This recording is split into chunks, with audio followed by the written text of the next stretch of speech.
filetti di trota salmonata, pelati e con tolte anche le lische, e li buttiamo nel mixer. Vedi Qua. che anche noi in Friuli abbiamo le cose grosse? Meno male, se no mi preoccupavo.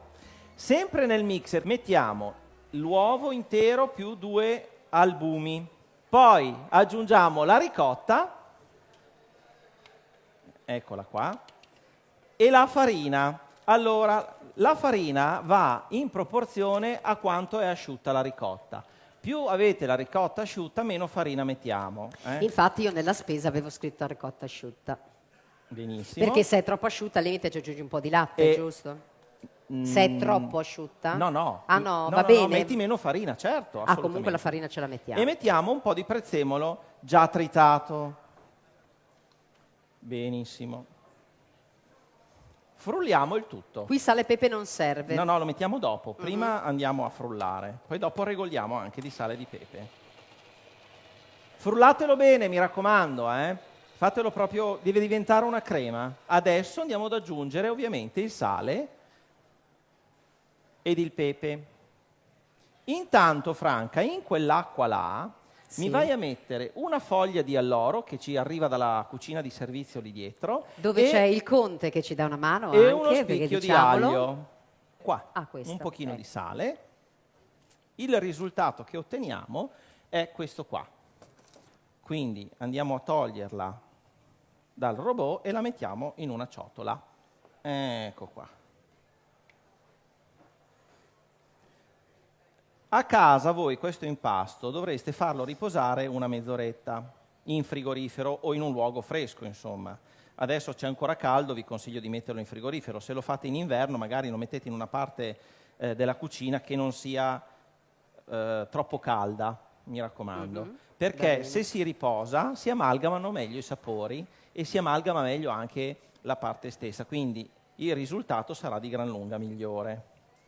Quindi risulta questo impasto molto morbido e bello aromatizzato. Ora, intanto che noi lo lasciamo riposare un attimo, perché poi lo andremo a mettere a cucchiaiate nell'acqua, ovviamente cucchiaiate più piccoline, con un cucchiaio da tavola, però, facciamo la salsa, che è molto molto semplice. Quindi prendiamo una noccina di burro. Accendiamo qua. Eccola lì. Quindi, grazie. dentro in questo burro qua, che adesso si scioglierà, andiamo a mettere degli spinaci freschi tagliati a julienne, senza essere lessati, proprio la foglia così tagliata a julienne. I pinoli e l'uvetta. Abbiamo L'uvetta tutto? che non è ammollata, quindi non dovete ammollare l'uvetta. Quando soffrigge così bene il burro, mettiamo subito i pinoli, subito l'uvetta, mi raccomando non ammollata, e la lasciamo soffriggere per bene. Perfetto. Aggiungiamo gli spinacini così tagliati a julienne. Quando aggiungiamo gli spinaci, solo un secondo e spegniamo tutto.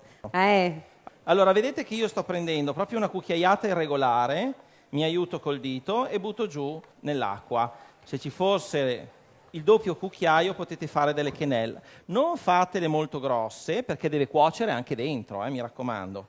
Perché se dentro rimane crudo non è per niente piacevole. Meglio di così non si può. Strepitosi.